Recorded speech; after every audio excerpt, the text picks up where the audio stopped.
The Russian invasion of Ukraine and rapidly intensifying sanctions against people closely connected to Russian President Vladimir Putin has brought a new urgency to regulating cryptocurrencies, with a decision on new rules now being projected for this week.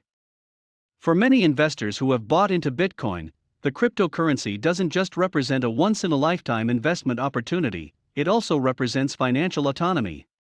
That has been particularly true for Russian oligarchs, who have plowed billions into a variety of coins and exchanges. But a digital currency that can be transferred peer-to-peer without the oversight of banks or government regulatory agencies is attractive to both law-abiding investors and bad actors alike.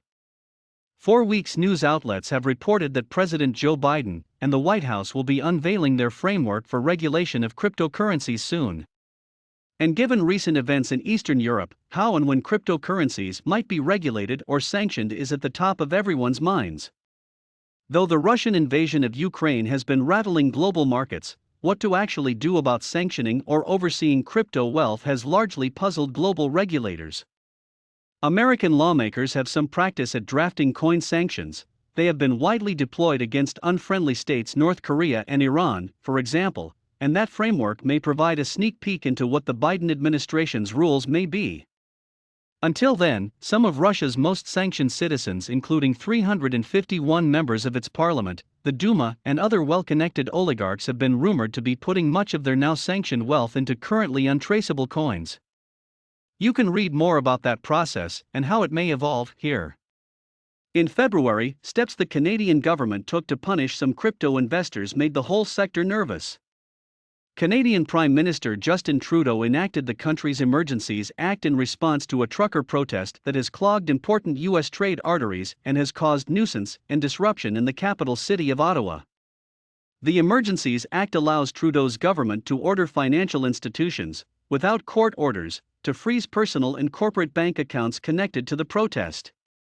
This is about keeping Canadians safe, protecting people's jobs, and restoring faith in our institutions, Trudeau said during a press conference announcing the implementation of the new rules. While this example may be in the extreme, it does offer a glimpse into just how much power governments can have over financial transactions in their country. Those hoping to escape the grips of Big Brother through cryptocurrencies may not find the financial freedom they were expecting by the time the new rules are laid out. Biden is expected to issue an executive order next week directing agencies across the government to study cryptocurrencies and a central bank digital currency, and to come up with a government-wide strategy to regulate all digital assets, Yahoo reported. On February 17, the Justice Department announced the appointment of Eun Young Choi as the first director of the National Cryptocurrency Enforcement Team, NCET. The NCET will serve as the focal point for the department's efforts to tackle the growth of crime involving these technologies, said Kenneth Polite Jr., the Assistant Attorney General of the DOJ's Crime Division. Meanwhile, the FBI is forming its own cryptocurrency alphabet team. The Virtual Asset Exploitation Team, VAXU, will provide equipment blockchain analysis, virtual asset seizure, and training to the rest of the FBI, according to Lisa Monaco, Deputy U.S. Attorney General. That unit will be folded into the NCET.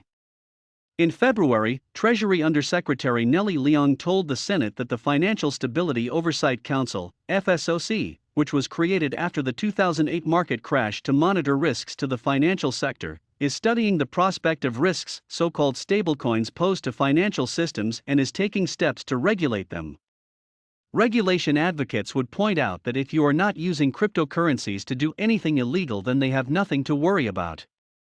Counterintuitively, tighter regulations could spur even greater investment in digital assets as the government gives the space a sense of legitimacy through its involvement. India, for example, saw an explosion in crypto interest since the country issued a 30% tax on profits from crypto trading. WazirX, India's largest crypto wallet, has seen daily signups on its platform jump almost 30% since February 1 when the government announced the tax, Bloomberg reported. So there is evidence that government intervention won't be the end of the crypto party. For or against, ready or not, crypto regulation is coming as soon as next week, and investors should be ready to play by a set of new rules when the rules do come down.